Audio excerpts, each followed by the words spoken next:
এবারে নজর রাখবো বীরভূমের বড় খবরের দিকে। বীরভূমের লাভপুর শম্ভুনাথ কলেজে ভর দুপুরে ঘটে গেল এক শিউরে ওঠার মতো ঘটনা। কলেজের তৃণমূল ছাত্র পরিষদ অর্থাৎ টিএমসিপি ইউনিয়ন রুমের একটি আলমারির ভেতর থেকে উদ্ধার হয়েছে দুটি তাজা বোমা। আপনাদের জানিয়ে রাখি, শিক্ষা প্রতিষ্ঠানের ভেতরে, তাও আবার ছাত্র সংসদের ঘরের ভেতরে কিভাবে এবং কি উদ্দেশ্যে এই মারাত্মক বোমা মজুত রাখা হয়েছিল তা নিয়ে প্রশ্ন উঠছে। ইতিমধ্যে শিক্ষানুরাগী এবং সাধারণ মানুষের মনে একাধিক বড় প্রশ্ন উঠতে শুরু করেছে। আর এই ঘটনাকে কেন্দ্র করে ব্যাপক চাঞ্চল্য এবং আতঙ্ক ছড়িয়েছে কলেজ চত্বরে।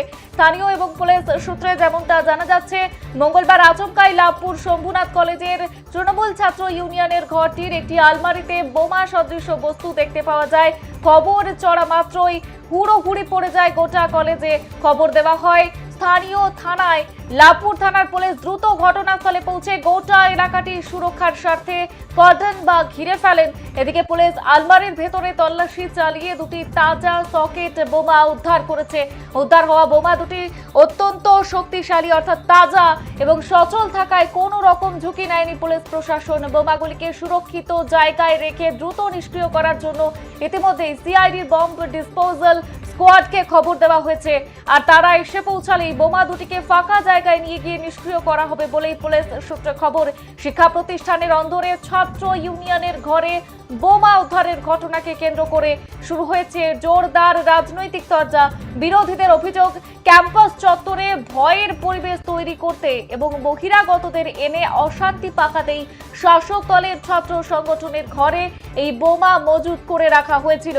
যদিও তৃণমূল ছাত্র পরিষদ বা স্থানীয় তৃণমূল নেতৃত্বের পক্ষ থেকে এ বিষয়ে এখনো পর্যন্ত কোনো রকম স্পষ্ট প্রতিক্রিয়া পাওয়া যায়নি।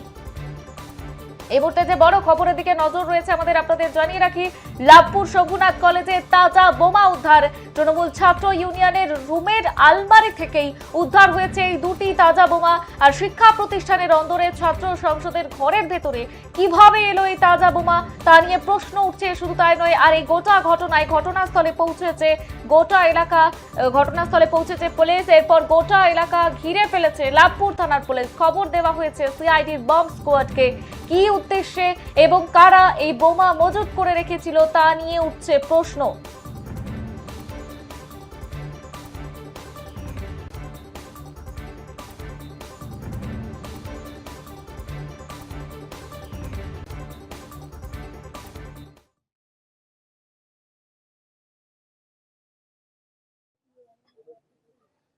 কি হয়েছে, ঘটনা কি ঘটেছে? এখানে আজকে কলেজে আমরা ছাত্র সংসদ আমাদের এভিপি পক্ষ থেকে আমরা আজকে কলেজে এসেছিলাম।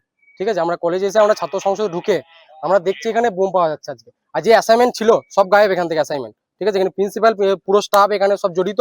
এবং এখানে কলেজে যে তৃণমূল যে মান্নান সাহেব, তাদের ছত্র ছায়া, তিনি একটা ছাতা ছিলেন, এদেরকে মদত দিতেন। আর এখানে কলেজের ভেতরে পাওয়া গেছে সুলির দড়ি, বোম বাঁধা, এবং বোম বাঁধার জন্য সুলির দড়ি পাওয়া গেছে। এখানে পড়াশোনা হতো না, এখানে বোম অস্ত্র সব রাখা হতো এখান থেকে। আর এখানে যে সংসদের ভেতরে এখানে ভাঙাচোরা, এখানে সব অস্ত্র রাখা হতো। এখানে আপনি দেখতে পেলেন বোম পাওয়া গেছে, এখানে দুটো বোম পাওয়া গেছে এই মুহূর্তে। এখানে মান্নান সাহেব জড়িত, এখানে প্রিন্সিপাল জড়িত এবং পুরো স্টাফ জড়িত এখানে। ঠিক আছে, টোটালি সব স্টাফ। আর আগামী দিনেও পাওয়া গেছে কন্ডম পাওয়া গেছে আগামী দিনে। ঠিক আছে, এখানে পড়াশোনার জায়গা না, এটা শিক্ষা জায়গা না, এটা বোম এবং এখানে ফুর্তি করার জায়গা হয়েছিল। এটা লাভপুর সোমনাথ করে ফুর্তির জায়গা এবং বোম অস্ত্র জায়গা। এখানে মদত দিতেন মান্নান সাহেব। এই বোম যখন তোমরা উদ্ধার করে, প্রাণহানি তো হতে পারতো। অবশ্যই আমাদের সব ছেলে মারা যেত এখানে, এবং সব ছেলে মারা যেত। এখানে মান্নান সাহেব পুরো জড়িত এখানে বোমে। প্রিন্সিপালকে জানিয়েছিল? হ্যাঁ, প্রিন্সিপালকে জানিয়েছি। প্রিন্সিপাল বলছে আমি এই বিষয়ে কোনো কিছু জানি না। কলেজের মধ্যে এই কাজ হচ্ছে, প্রিন্সিপাল জানেন না, প্রিন্সিপাল। কি হয়েছিল? আমরা কলেজে এসেছিলাম সবাই মিলে এসে ফুটবলের প্লেয়ারগুলো এসেছিল। এসে বললো দাদা আমাদের ডকুমেন্টস লাগবে আর আমাদের সার্টিফিকেটগুলো লাগবে। আমি বেশ ঠিক আছে, আমি সংসদে যাই, সংসদে তোমাদের সার্টিফিকেট থাকতে পারে। দিয়ে আমরা সোমনাথ দাকে ফোন করলাম, যে কলেজের দায়িত্ব আছে, তাকে ফোন করে বললাম দাদা একবার সংসদ তো খোলো। ও খুললো।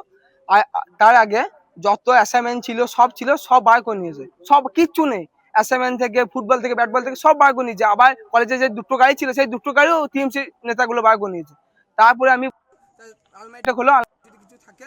সোমনাথ আলমারিটি খুললে, আলমারিটা খুলেই দেখছে একটা দুটো বোম পাওয়া গিয়ে সঙ্গে সঙ্গে ছেলেগুলো একজনের হাতে ধরে ফেলেছিল। এখানে গিয়ে নামিয়ে বালতি জল হলো, পুলিশ এসে নিয়ে গেল। এই বোমে তো কারো মানে প্রাণহানি হতে পারতো। হ্যাঁ, একদম হতে পারতো। কি বলবে শিক্ষা প্রতিষ্ঠানে? পুরোপুরি তো দোষ আছে প্রিন্সিপাল তো জানতো। প্রিন্সিপাল জানতো না? প্রিন্সিপাল স্যার কি জানতো না? রাত 12টা পর্যন্ত শফিকুল সাহেব কাজ করছে। রাত 12টা পর্যন্ত কার উল্লেখ আছে রাত 12টা পর্যন্ত কাজ করা? প্রিন্সিপাল স্যারকে তারপর কি বলছে প্রিন্সিপাল স্যার?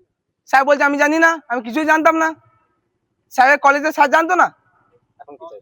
এখন আমরা চাইছি যারা করেছে তারা শাস্তি পাক, আর এমনকি প্রিন্সিপালও শাস্তি পাক। আপনার কলেজ যেটা শিক্ষা প্রতিষ্ঠান, সেই জায়গাতে সংসদের ভেতর থেকে বোমা উদ্ধার হচ্ছে, কি বলবেন? দেখুন, এই কলেজে কোনো ধরনের এক্সপ্লোসিভ থাকাটা অত্যন্ত গর্হিত কাজ, এবং এইটা আমার জ্ঞাতসারে কোনো কাজটাই হয়নি, আমার অজ্ঞাতে হয়েছে। এমনকি আমি বাইরের ছেলেদের কাছ থেকে শুনতে হয়েছে যে আজকে কলেজে বোম উদ্ধার হয়েছে। আমার সমস্যাটা হচ্ছে যে এর অতীত যে সমস্যা, সেই সমস্যা থেকে আমাকে লেস ইম্পর্টেন্ট করে দেওয়া হয়েছিল, যার ফলে আজকাল এখানে যারা রক্ষণাবেক্ষণ করে বর্তমানে, তারাও আমাকে সবকিছু জানানোর কথাটা মনে করে না। প্রথম আমার একটা যন্ত্রণার কথা আমি আপনাদের বলে রাখি। দ্বিতীয় কথাটা, আমি যখন বাইরে থেকে একজন আমার খুব কাছের একটি লোকের কাছ থেকে যখন আমি এটা শুনলাম, তখন আমি সরেজমিনে প্রত্যক্ষ করতে যাই। এবার সরেজমিনে প্রত্যক্ষ করতে গিয়ে আমি সুতলিতে বাঁধা একটা দ্রব্য দেখি, সেটা